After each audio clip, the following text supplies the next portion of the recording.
بھی سبق کو، نظم کو یا غزل کو پڑھانے کے کچھ مقاصد ہوتے ہیں۔ اب آتے ہیں مقاصد تدریس کی طرف۔ سب سے پہلے بچے آپ کو غالب کی شاعرانہ عظمت کے بارے میں بتانا کہ شاعر غالب نہ صرف اپنے دور کے بلکہ آج بھی اگر ہم دیکھیں تو غالب کا آج بھی ہمیں اردو شاعری میں ایک نمایاں مقام نظر آتا ہے۔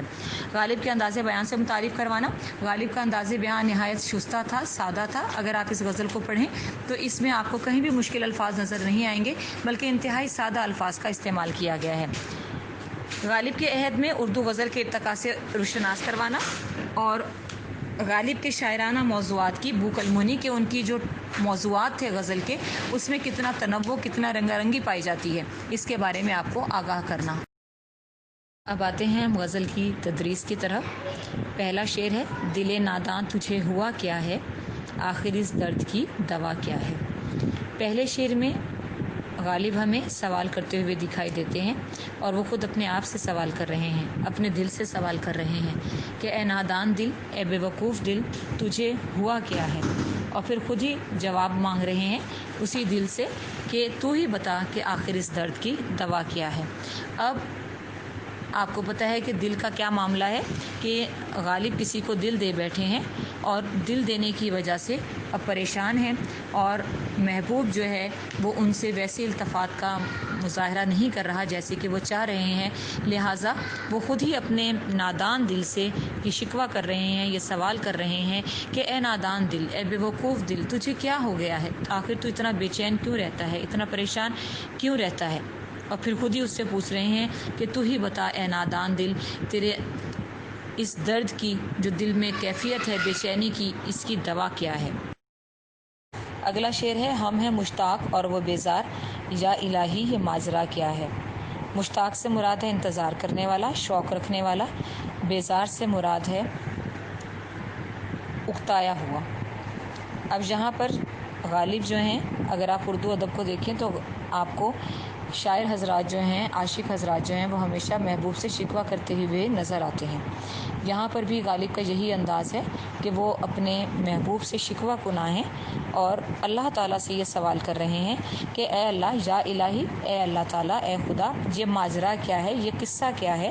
کہ میں مشتاق ہوں، یعنی میں ان کی دید کا طلبگار ہوں اور وہ مجھ سے بیزار ہیں، بجائے اس کے کہ جس طرح سے میں ان سے ملنے کے لیے بیتاب ہوں، وہ بھی اتنی ہی بے چینی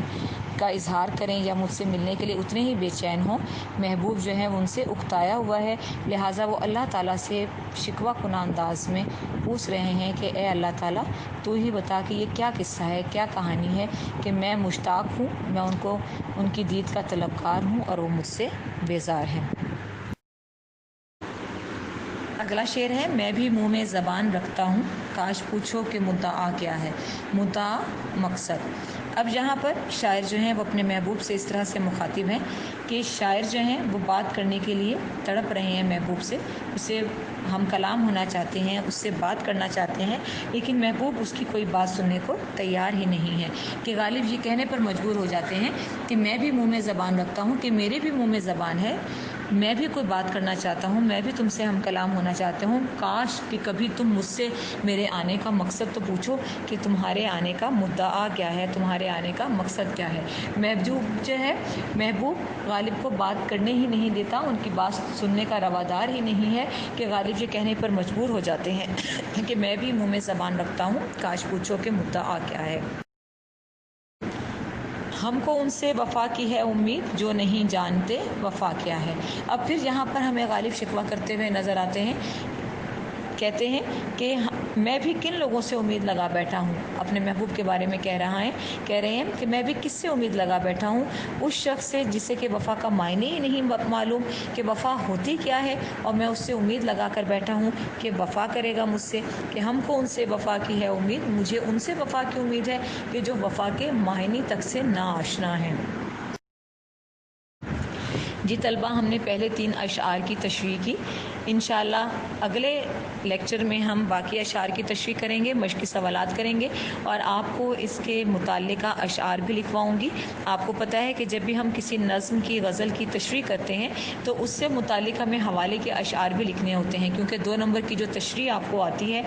اس میں 2 نمبر پورے حاصل کرنے کے لیے ضروری ہے کہ آپ اس سے متعلقہ اشعار بھی ضرور لکھیں۔ انشاءاللہ اگلے